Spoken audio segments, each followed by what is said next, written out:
Have you ever wondered what it would be like to sit atop the world's tallest mountain? Or better yet, to have the ability to fly?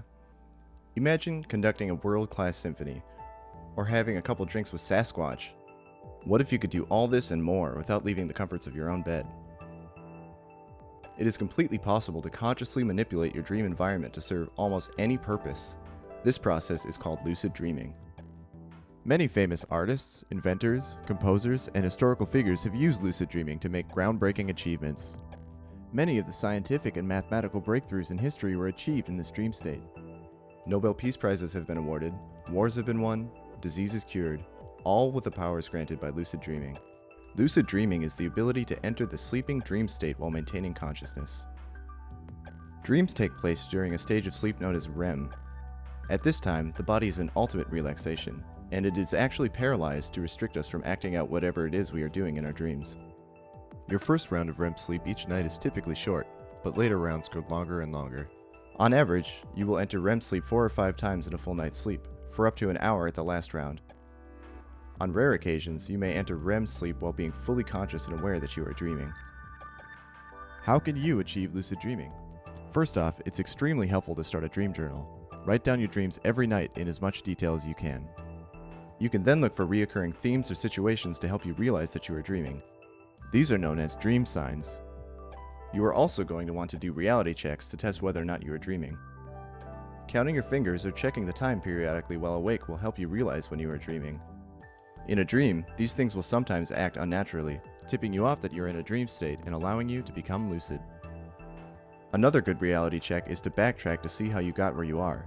Sometimes in dreams you can find yourself in your room in 1 minute, then somewhere else in the world without actually traveling the distance. This is a good clue that you were in a dream. It's very important to do these reality checks when you're awake, and not just when you suspect that you might be dreaming. This betters your chances of becoming lucid because it conditions the mind to become more aware of itself. It is important to note that a particular technique will work better for some and not so well for others. The trick is to find out what works best for you if you want to learn how to lucid dream. There are various levels of difficulty in lucid dream techniques. The easiest to achieve is known as the dialed or dream-initiated lucid dream. These take place when you are already dreaming and something about the dream makes you realize that you are dreaming. This can be something like fantastic or impossible occurrences, dream signs, or just getting used to doing reality checks. Once you become lucid, you are able to explore your dreamscape as long as you don't get too excited and wake yourself up. The second and most reliable technique is the mild or mnemonic-induced lucid dream. A mnemonic is basically a trick you use to remember something, such as I before E except after C. An important part of the mild technique is verbally telling yourself, "Tonight, I am going to lucid dream," to the point where you believe it. This technique is the most reliable because you initiate it yourself, other than relying on your dream to tip you off.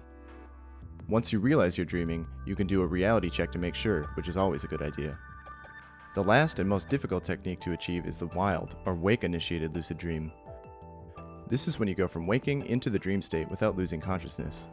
You can trick your mind into thinking that your body is asleep, basically setting your mind into dream mode.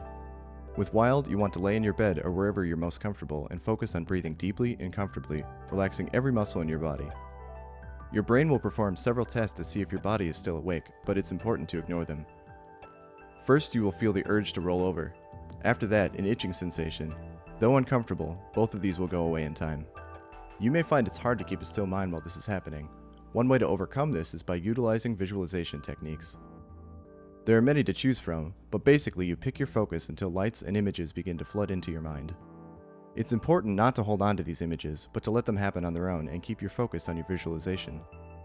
The moment when you are no longer trying to focus on the images but simply see them is when you've crossed over into the dream.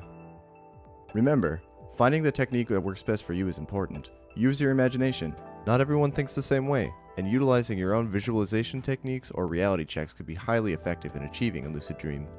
The mysterious powers of lucid dreaming are both attractive and frightening. Perhaps you will go home tonight and create your own adventure or gain insight on a problem you've been having. The possibilities are endless. Either way, you now have a set of tools to begin your own journey into dreaming. Have fun and stay lucid.